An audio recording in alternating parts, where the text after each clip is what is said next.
Hey everyone, welcome to The Way It Is. I am your host, Luca with Remax Service First Realty, and I have the good fortune of having my licensed assistant, Sam Myers, with me.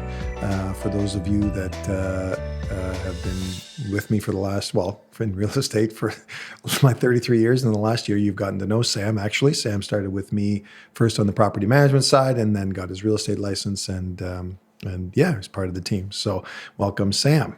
Thank you. So today is a bit of a rant / conversation. And the reason Sam's part of this is because I wanted to respond to the CBC Marketplace report / hidden camera sort of thing that they did last week about real estate agents steering, how commissions are rigged, And one thing I can tell you about the pandemic that I'm really getting tired of is everybody slamming realtors, the housing market, and everything else for everybody's problems in the world right now. Okay. So with that said, Sam hasn't seen Sam came in last minute because we thought it might be good to have his perspective, both as a former client because he bought a home through me, and now as a new realtor, not even a year in the business, but yet having some success and having experienced dealing with clients, both sellers and buyers, and other agents, and what his experiences have been. So. What the long and the short of it is that steering is referred to as a practice where, and a lot of people now have the ability to sell their home privately. There's actually a lot of for sale by owner platforms out there, Property Guys, Purple Bricks, you name it.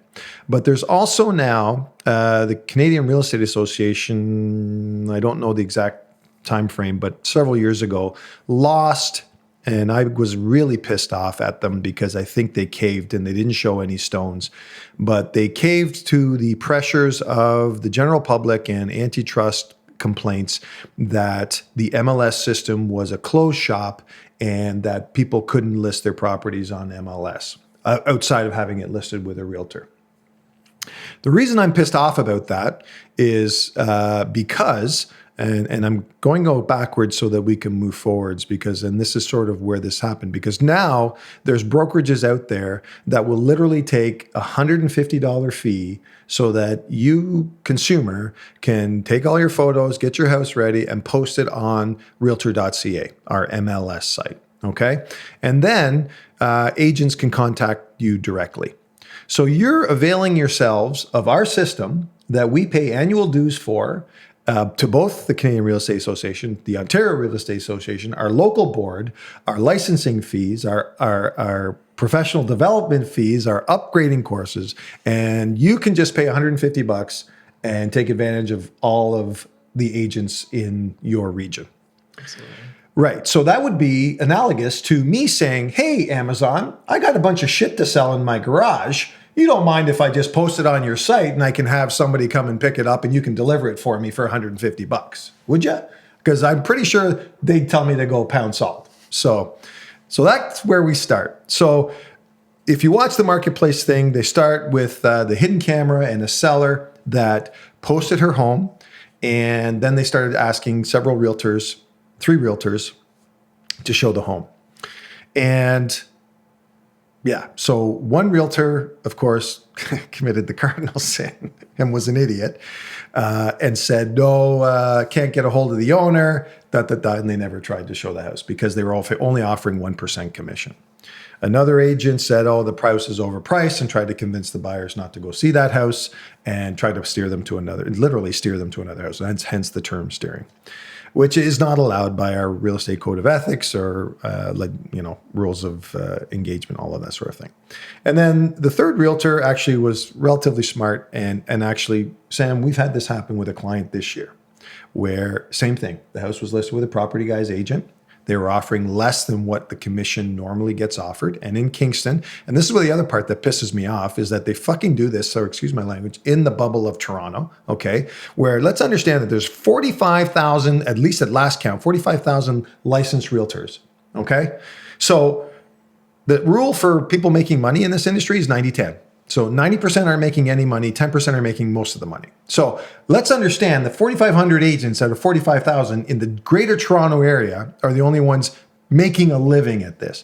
So it's understandable, and we have this conversation with sellers all the time, that when they offer a discounted commission, we're going to say to them, actually have a very candid conversation with saying, listen, this could adversely affect the potential for your home to sell, because there are those agents that if they only do 1 to 2 to less than a handful of deals a year, because that's all they do, their spouse is employed or they have a pension or whatever, then it's important to them to get their biggest bang for the buck. And they're not going to show a house that is less. And now, is that right? No. But is that reality? 100%. And that happens. Money talks. Let's understand that. And you also get what you pay for. Absolutely. So, okay, I'm rambling too much now. So Sam, let's start the video. Can you trust your real estate agent to lock the deal? Or will you get locked out? We're undercover, hidden cameras rolling to see if they're really representing you or bending the rules to pad their bottom line. This spring, Joanne Petit put her house up for sale in Vaughan, Ontario without a real estate agent. We would like to move closer to our kids and grandkids. Her income dried up with the pandemic, so saving on fees was key. And that's money that you'd prefer to keep in your pocket. That's right. Sellers here are generally on the hook for 5% commission, half to the listing agent, half to the buyer's agent. On Joanne's house, that's about $75,000. Here in Kingston, we're actually lower than the provincial average. We're actually 4% total commission on a normal listing. And let's understand this. There is no set standard commission fee. It's not dictated. Every commission can be negotiated by the client and the agent. 100%. You have to ask. Now, are there some agents that will cut commission? Yes. Are there others that prefer not to? Yes. I prefer not to because, again, and I've spoken about this, the very first podcast was about value and what we bring, right? So it's about what I bring to the table in terms of my experience, knowledge, expertise, costs that I incur to actually market your home, and all of that. So anyway, so 5% isn't happening here in the Kingston area, right, Sam? You've experienced absolutely. it. And then one thing that we'll touch on a bit later, or I'd like to, is that they talk about the commission, the 5%, as a fee, and that they want to save on cost because that fee's so high. But I would be surprised if they actually explain how that commission gets paid out, because that's pretty important to the fact that it's a fee. Nobody pays it up front. So I get it that someone wouldn't be able to spend $20,000 to get someone to sell their house, but that's not how it works. Right. It's distributed after the fact. Right. It's taken from the proceeds of the sale. And so, but the point here, she's trying to save income here, or the expenses. So anyway, Joanne is saving on a listing agent by paying a couple of $100 to a discount brokerage, which lists her house on MLS. She's offering buying agents 1%, a hefty $14,000 for them. Overall, her plan to sell on her own will save her about $60,000. But after 6 weeks on the market, How's it going? Not good. Not good. Were they calling? Oh, they called. They called a lot because they want us to sign with them. They want us to list with them. Were you left with the impression that your house was almost blacklisted? Absolutely. steering, when real estate agents take their buyers to high commission homes and avoid low commission ones like Joanne's. Real estate agent Michael Walsh is one of the few warning that this system is stacked against consumers. The seller pays the listing agent some amount. In Ontario, it's 5%. And then typically that's halved with the buying agent. So right away, red flags should go up. Like, what's that about, right? Like, the buying agent's supposed to be negotiating on behalf of the buyer. Like we just said, commissions aren't set. In Ontario, they're not 5%. They're negotiated. There is no set fee structure for commissions. Second, buyers can be represented by realtors. We have specifically in our rules and regulations in our code of ethics, buyer representation agreements that we have to get signed to represent the buyers. It spells out exactly how commissions are paid, because they go on to say that the buyers aren't informed what we as agents get paid when we represent a buyer, which is a crock of shit. It's right there in black and white on a form that they sign called the Confirmation of Cooperation and Representation. So it's on two forms. One when we first meet the buyers, and then the other one when they're submitting the offer. So right, it's right in the buyer representation agreement that we're working for you. And let's okay, sorry, I'm going to let this run. This just makes me angry right now. Thing that's been normalized, the amount real estate agents charge. We call 50 agents in 5 hot real estate markets across the country. In each province, they all charge basically the same thing. We charge standard commission. 25% of them describe their fee as standard. Some even warn against agents who do reduce commission. Like why is it 5% and not 2%? There's a huge inertia, and maintaining the status quo absolutely benefits existing realtors. The public isn't shown the commission on offer. Only real estate agents see that. So that's bullshit, just so we're clear. Clients get to see what the paid commission is. Well, based on the buyer representation agreement, because we're acknowledging that we're owed a certain amount of percent, we have to disclose if it's different before going through the property. Correct. So it's like that's because their obligation is to show every single property. And then the unfortunate reality with the buyer representation agreement, and this is why people think their properties are being blacklisted.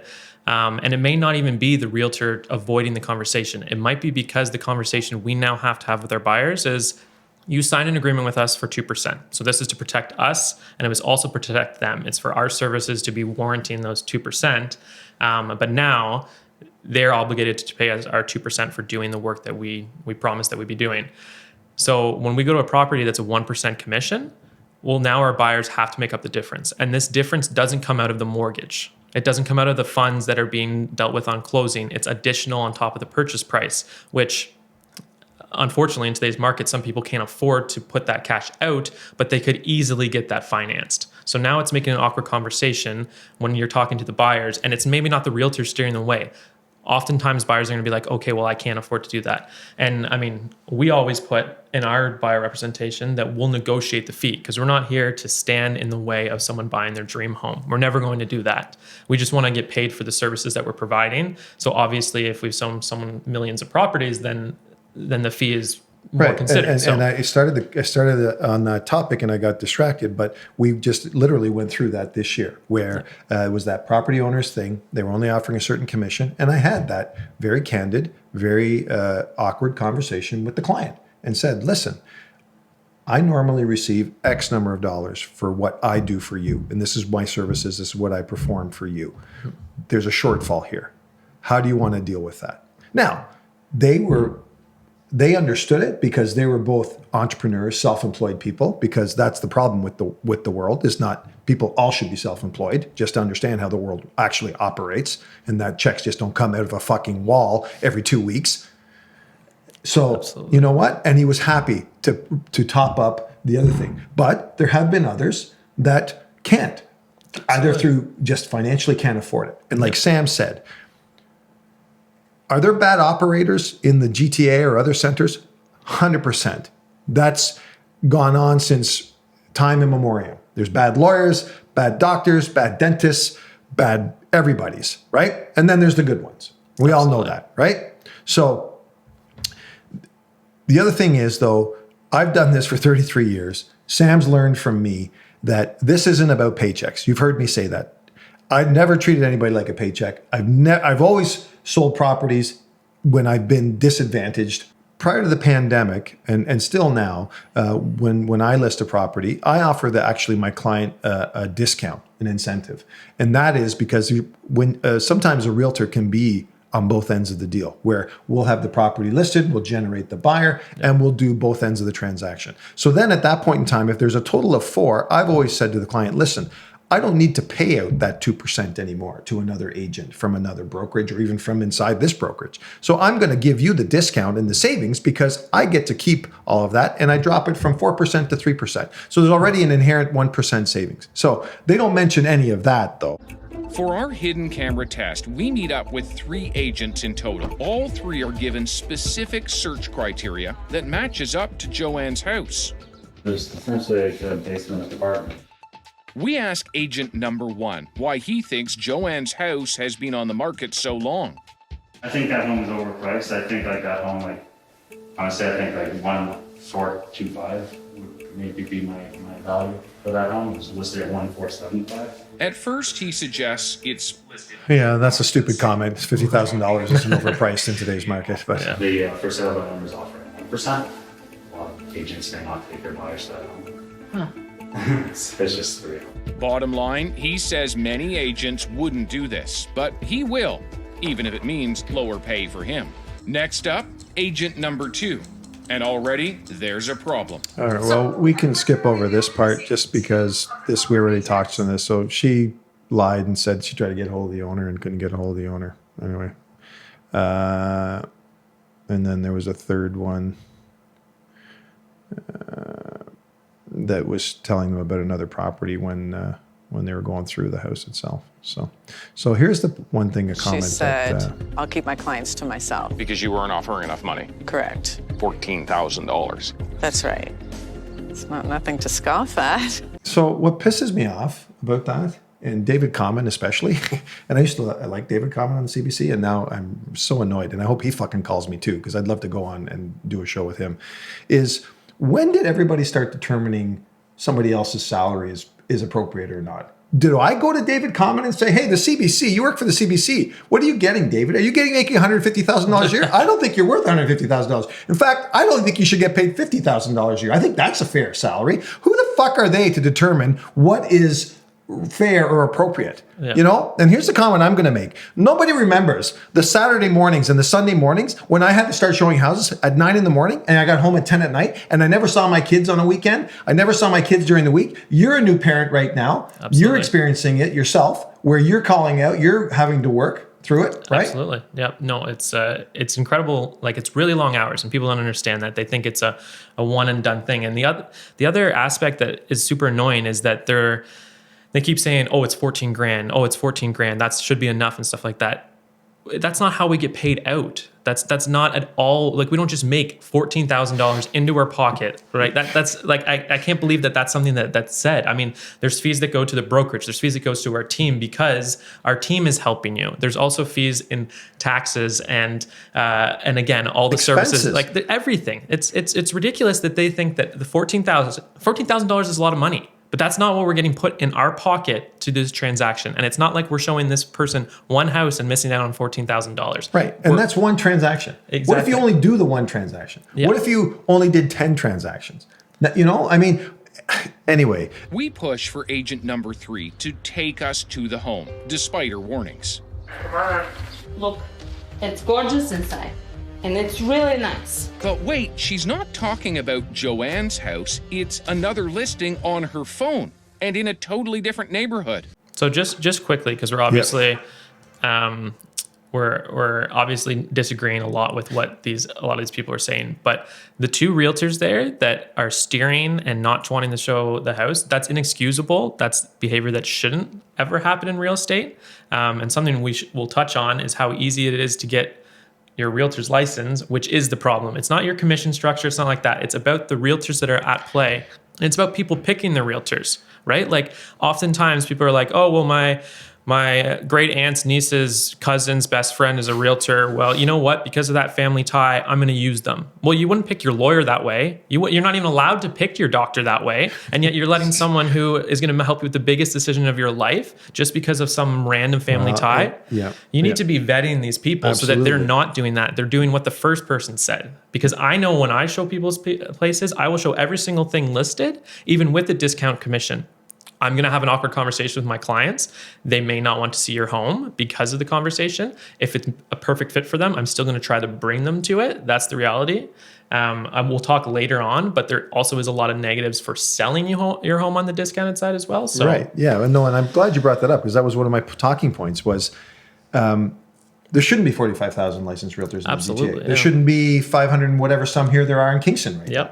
You know? So, And the pandemic, everybody and their dog has gotten their real estate license. And those Netflix shows called Selling Sunset and all that stuff where people live this glamorous life, like Right. that's not reality. It isn't reality. And that's not what you should be trying to achieve. Right. And the point is, this woman has her home listed for $1.475 million, right? Yeah. So based on their thought premise here about how we get paid too much, well, we could flip it. I can flip it and say, well, you're selling for $1.5 million. What do you mean you can't afford 75? That's a lot of money, $1.5 million. Absolutely. Right? I mean, isn't it? Yeah. So, And we're not asking for give us $75,000 and we're only going to put in $14,000 worth of work. We're putting in enough work so that $75,000 is buried in the amount of money that you made over your expectations. And you also have to sign off on that. So technically you still pick our salary at the end of the day, because an offer comes in and if you're not happy with it, keeping in mind what we're charging, well, then the deal doesn't come together and we keep working with you. That's right. Or we massage the deal. This practice isn't about individuals. It's bigger than that. Just hear what some of the 25 listing agents say when we ask about lowering commission for the buyer agent. Although they're not supposed to do it, some agents may be very cognizant of what they're getting paid and push their buyer to another home. 88% give us the same warning about agents steering buyers away. Just to go back to on these points here, the unfortunate reality is absolutely agents are going to do that. We actually had a scenario where, I say it to clients all the time, there's those 1% brokerages out there where they offer a discounted commission and their listing sits. I helped someone purchase a home, a detached, you're probably not too familiar with the Kingston market, but they purchased a detached home for $460,000 here in pretty much central Kingston. And that's unheard of. Today, I would be confident 2 months after the closing, relisting that home with the proper commission and everything, I shouldn't say proper, but the commission that everyone uses around here, that house today would sell over 5. So, and I had to have that conversation with them. It turned into one of the worst deals I've ever worked on. And I would have to say that because the discount brokerage is not providing the service they should be based on the amount they're charging, it became a bit of a nightmare. But all in all, the client saved a significant amount of money, and it's because of the reality. Are those agents not showing the property, but the problem isn't the commission, it's the fact that these agents are in real estate, and the reason they're in real estate is because anyone can go and get their real estate license. Sadly. Unfortunately. It needs to be like an apprenticeship, an educated program. And Sam's leaving out one key point to this whole scenario, is that this client is a friend of his, bought their first home, agreed to supplement the commission that Sam was to be paid. And then when the deal closed and the shit hit the fan, they didn't have the money. So Sam only ended up, our team only ended up making the commission that was posted, because they couldn't come up with the balance of the funds. And so now we're left with a decision where, we have a signed buyer representation agreement. Sam legally had the right to go to a lawyer and actually pursue legal absolutely to ask him to force him to pay the commission. And who gains by that, right? No one. You take one on the chin and whatever, it happens, right? But they still got their house. Sam didn't, couldn't, so the point being that for all these realtors that you think are making all these gobs of money, it doesn't happen that way. Absolutely. The other thing is, no one, all the times I sold houses, and I'm old school. I never signed buyer representation agreements because I always did things on a handshake, still do to this day. And you know what? I've been burned so many times, I've lost count, where I've taken people out all weekend, all week, shown them literally 75 houses back in the day when you could, and only to get the call on Monday morning, hey, Luca, thanks for all your help. We feel really badly, but we went and bought this house through an open house that we saw on Sunday.